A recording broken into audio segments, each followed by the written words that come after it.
Hi வணக்கம். இன்றைக்கு நான் உங்களுக்கு வாழைப்பழத்தை வச்சு ஒரு சூப்பரான ஈவினிங் ஸ்நாக்ஸ் செய்து காட்ட போகிறேன். இது ஸ்ரீலங்காவில் வாய்ப்பன் என்று சொல்கிறது. இல்லைன்னு சொன்னால் வாழைப்பழ போண்டாண்டும் சொல்லலாம். ரொம்பவே டேஸ்ட்டாக இருக்கும். இது செய்கிறது ஈஸி. வீட்டில் இருக்கக்கூடிய பொருட்களை வச்சு ஈஸியாகவே குறைவான நேரத்திலேயே செய்து கொள்ளலாம். இந்த போண்டா பார்த்தீங்கன்னு சொன்னால் வெளியால் நல்ல மொறுமொறுப்பாகவும் உள்ளுக்குள்ளே நல்ல சாஃப்டாகவும் இருக்கும். இப்போ இந்த போண்டா எப்படி செய்கிறதுன்னு சொல்லியும் அதுக்கு என்னென்ன பொருட்கள் தேவைன்னு சொல்லியும் இந்த வீடியோவில் பார்க்கலாம் வாங்க. முதல்ல 2 வாழைப்பழம் எடுத்துருக்கிறேன். நல்ல பெரிய வாழைப்பழமாக 2 எடுத்துருக்கிறேன். நல்ல பழுத்த பழமாக எடுத்துக்கொள்ளுங்க. வாழைப்பழத்தை இந்த மாதிரி நல்லா மசிச்சு எடுத்துக்கொள்ளணும். இந்த போண்டா நீங்கள் வாழைப்பழம் இல்லாமலும் செய்யலாம். வாழைப்பழம் வச்சு செய்தீங்கன்னு சொன்னால் நல்ல வாசமாகவும் டேஸ்ட்டாகவும் இருக்கும். வாழைப்பழத்தை நல்லா மசிச்சுட்டு இதுக்குள்ளே நான் இப்போ சீனி சேர்த்துருக்கிறேன். சீனி நான் அரை கப்புக்கும் கொஞ்சம் கூடுதலாக சேர்த்துருக்கிறேன். உங்களுக்கு கொஞ்சம் கூட இனிப்பு வேணுமென்று சொன்னால் நீங்கள் 3/4 கப் வரையுமே சேர்த்துக்கொள்ளலாம்.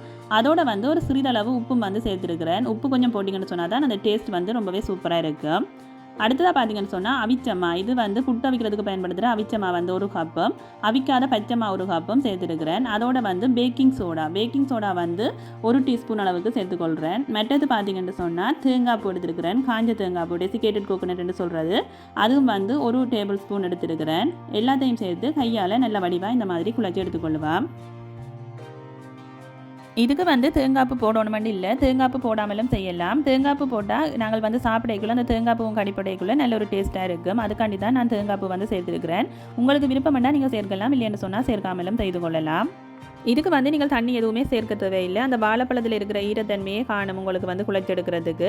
ஒருவேளை உங்களுக்கு அந்த ஈரத்தன்மை காணாமல் இருந்துச்சுன்னு சொன்னால் நீங்கள் கொஞ்சமாக தண்ணி இல்லைன்னு சொன்னால் பால் சேர்த்து குழைச்சி கொள்ளலாம். இந்த மாதிரி பதத்தில் குழைச்சி எடுத்துக்கொள்ளுங்க. இதுதான் சரியான பதம்.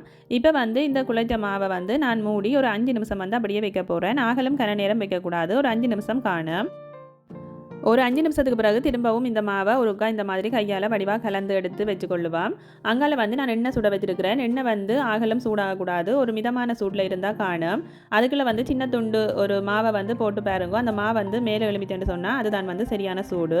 அந்த நேரத்தில் நாங்கள் இந்த குழச்சி வச்சுருக்கிற மாவில் இந்த மாதிரி கொஞ்சமாக எடுத்து உருட்டிட்டு அதை எண்ணெயில் போட்டு பொரித்து எடுத்துக்கொள்ளுவான். எண்ணெய் நல்ல சூடாக இருந்துச்சுன்னு சொன்னால் சீக்கிரமாகவே கலர் மாறிடும். பிறகு அது கருகிற மாதிரி வந்துடும். ஆனால் உள்ளுக்குள்ளே அவியாமல் இருக்கும்.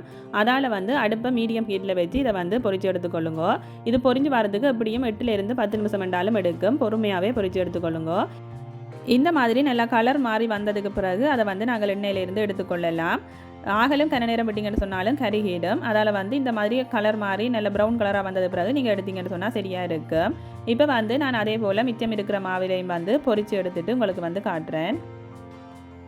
உங்களுக்கு திடீரென்று பின்னேரத்தில் ஏதாவது சாப்பிடணும் மாதிரி இருந்துச்சுன்னு சொன்னால் இந்த போண்டாவை நீங்கள் ட்ரை பண்ணி பார்க்கலாம். ரொம்பவே ஈஸியாகவே செய்யலாம். டேஸ்ட் அவ்வளவு சூப்பராக இருக்கும்.